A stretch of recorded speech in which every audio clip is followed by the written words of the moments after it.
Dans cette vidéo, on va essayer de faire le cheminement un petit peu sur le lancement d'une application Angular et comment est-ce que cela fonctionne.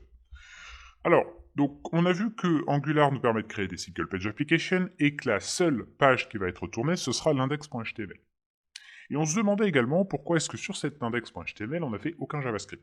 En fait, ce qui va se passer, c'est qu'au moment où votre application va être build, le CLI va ajouter le JavaScript à l'intérieur du body, plus particulièrement à la fin du body. Et c'est de cette façon, et de la même façon, lorsque vous allez build votre application pour la production, et bien de la même façon, le CLI va ajouter en fait tous les scripts JavaScript qui sont nécessaires au fonctionnement de votre application à la suite, à la fin de votre body. Donc regardez bien, si on retourne ici sur Chromium, donc là on a notre application, je vais faire inspecter et on va regarder un petit peu ce qu'on a sur notre page. Donc là, je vais essayer de grossir un peu, hop. Si on regarde précisément, on retrouve notre head, notre body, et regardez bien ce qu'on retrouve à la fin du body. Vous avez vu, on retrouve toute une série de scripts qui, en fait, comprennent tout le code nécessaire au fonctionnement de notre application. Et c'est là, en fait, où tout le JavaScript va être injecté. Alors, un des scripts qui est très important, donc vous avez par exemple le script vendor, vous avez l'ensemble des librairies qui vont être compactées à l'intérieur de ce script. Tous ces scripts ont été créés au préalable par Webpack, qui est utilisé directement par le CLI, donc vous n'avez jamais à y toucher directement. Toujours est-il que votre code à vous, il va partir de main.js. Et dans ce main.js, on va avoir en gros un fichier en particulier qui va s'exécuter en tout premier, c'est le main.ts. Alors le main.ts, on l'avait montré déjà rapidement, et en gros, on constate qu'il n'y a qu'une seule instruction qui s'opère dans ce fichier, c'est la méthode bootstrap qui est retournée par platform browser dynamic. Alors, platform browser dynamic donc retourne un objet bootstrap, et cet objet bootstrap se sert de app module. Alors, bootstrap ici, ça ne fait pas référence au framework bootstrap CSS que vous connaissez peut-être. En fait, le terme de bootstrap, c'est un terme très très générique en programmation qui représente en gros la création initiale de, de quelque chose. Donc quand on dit bootstrap une application, en fait, c'est comme si on créait l'application. Eh bien, là, c'est exactement ce qui va se passer quand on va appeler cette méthode bootstrap module. Vous n'avez pas besoin de connaître particulièrement son fonctionnement en détail. Elle va récupérer en paramètre un premier module. Et c'est ce premier module qui va tout d'abord être placé sur la stack de l'ordinateur du navigateur. Donc quand on parle de la stack, on parle en fait de la mémoire.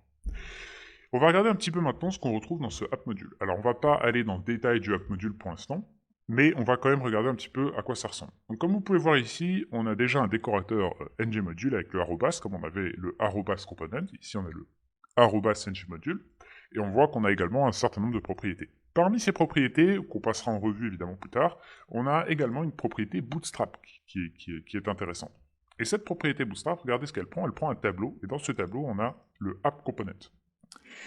Et en fait, le component qui va être passé à cette propriété bootstrap est le premier component qui va être chargé en mémoire sur le navigateur. Et ce app component, on va regarder en détail ce qu'on a. On a ici notamment notre selector avec ici notre approot. Donc au final, à ce stade, on va pouvoir faire le lien entre ici le approot qui est présent dans mon index.html avec le component qui est ici représenté avec le selector, et ce qui va se passer, c'est qu'on va tout simplement remplacer ce selector, on va donc remplacer ici le approot par le template du component. Et ici, on aura uniquement title. Donc voilà un petit peu comment est-ce que cela fonctionne. Ça a l'air un petit peu compliqué, mais en fait, là, on a fait toutes les étapes. Donc la première étape, quand on construit l'application, le CLI va automatiquement ajouter tout le code JavaScript qui est nécessaire au fonctionnement de l'application. Le premier fichier qui va être exécuté, ce sera le main.ts. Dans ce main.ts, on va appeler une méthode qui va nous permettre de bootstrap un premier module, de mettre en place notre premier module. Dans ce premier module, on a une propriété bootstrap qui nous permet d'aller charger notre premier component. Et au final, au moment du lancement de l'application, on va avoir un seul component en mémoire au début. Et ce component en mémoire, ce sera notre app component. C'est ce qu'on appelle également le component root, puisque c'est le premier component à s'instancier. Donc voilà un petit peu tout le mécanisme, et ensuite, évidemment, on va avoir on va avoir d'autres components à l'intérieur de notre component app.component, et au fur et à mesure, on va avoir le même mécanisme, à savoir qu'on va avoir des components à l'intérieur de notre fichier .html, et que ces components vont également être répertoriés dans un module, et qu'on va également remplacer ces différents tags par les components, etc., etc., etc.